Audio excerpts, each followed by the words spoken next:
The whole premise behind PBIS is that you're looking to teach kids how to basically behave to their absolute fullest potential. And so any expectation we have within our school, we teach that to our students.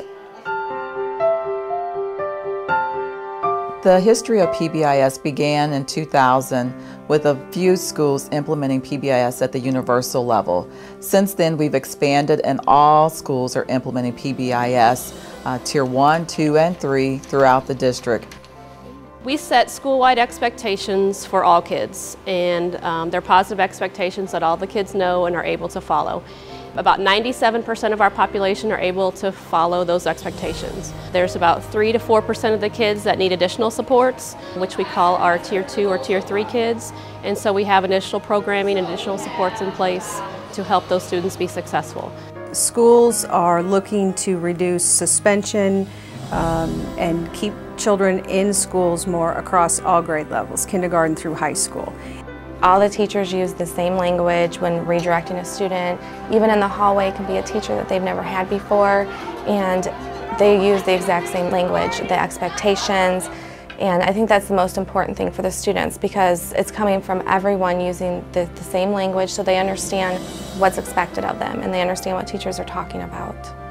If you're being respectful or kind to the teacher when she's like talking to you, you're not ignoring her, and when you're listening to her, that can cause you to be like, oh, okay, I understand you, and you really do, not just saying that just to say it.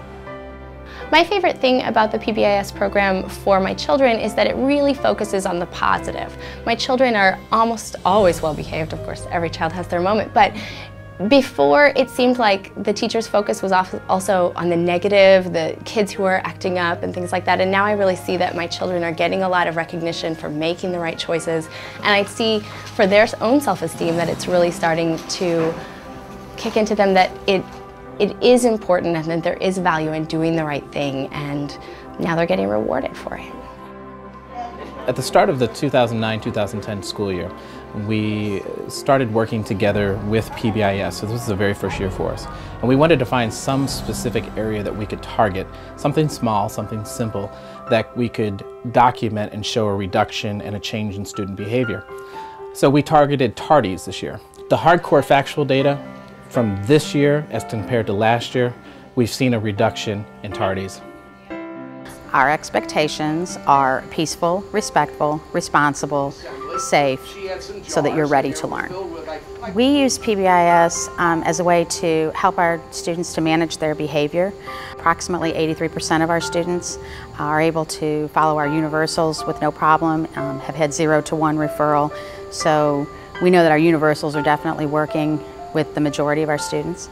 And then we have Tier 2 and Tier 3 students that need additional support, and we provide that by check-in, check-out, or check-in connect for our Tier 2 students, and then counselors have other interventions for our Tier 3 students.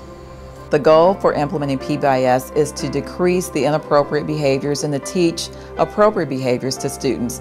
Now all of our students come to us knowing how to behave appropriately in school, in the classroom, or in the lunchroom, and so PBIS teaches those behaviors. They teach pro-social skills, how to interact with your peers, how to walk down the hall, how to manage conflict. And so the goal is to decrease the inappropriate behaviors while increasing instructional time. Schools in Missouri have been implementing PBIS as a way to reduce the amount of problem behavior that schools are experiencing. In St. Louis County, we are connected with the Missouri Initiative, where some of the big outcomes we're looking for is more instructional time in classrooms as a result of support from teachers and school-based teams.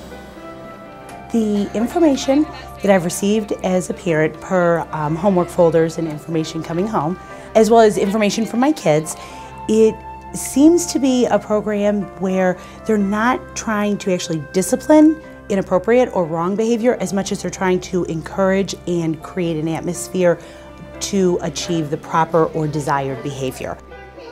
All of our school expectations fall under the SLOPE acronym. SLOPE stands for self, learning, others, property, and environment. We have our bus slope, cafeteria, classroom, hallway, bathroom, and playground.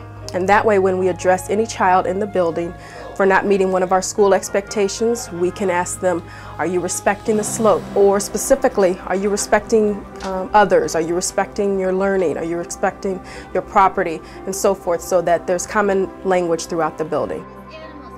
I believe that PBIS is special to the students at Hazelwood North Middle School because they look forward to any incentives that we have for PBIS, including field trips, dances, drawings, and they look forward to it by improving their behavior, and they begin to strive toward being better and not being tardy to class and not having write-ups, and to be more respectful, positive, and safe to all teachers and students and staff of the building.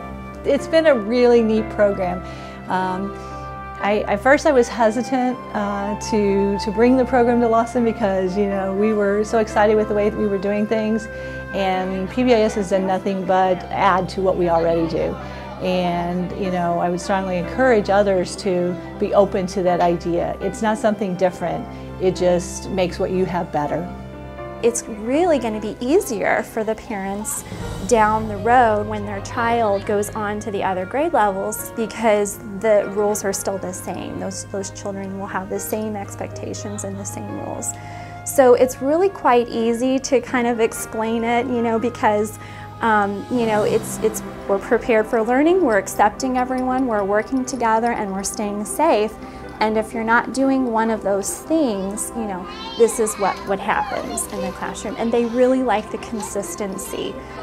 I am thrilled that all of our schools have taken the plunge into the PBIS model.